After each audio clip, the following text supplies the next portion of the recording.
ten saqlığın bilen, küçüğün bilen, ilmin bilen, kabiliyetin bilen, yaxşı məsləhətin bilen iş qilib bir Allah'ın bendilerine bir yardımcı bulutkan.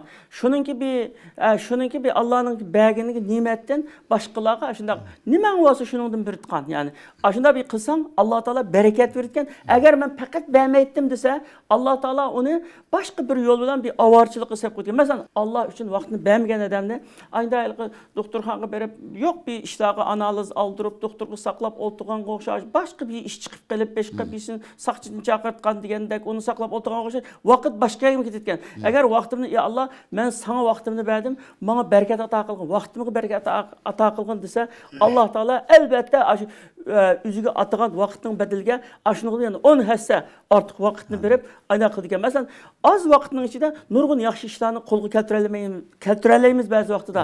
Ba'zi vaqtda biz Allohdan yiroqlashib qolgan vaqtida o'zimizning nafs bilan bulab qolgan vaqtida vaqtimiz shunda berakatsiz bo'ldi. Küçük bir ishni qilmay kunlarcha yutib ketdi. Ashundan bilalaymiz Allah uchun bersang bir yani nimada hadisda baya sahih hadisda unfiq anfiq alayk. Bəgin men birmen degandan bo'ldi gap yo'q endi.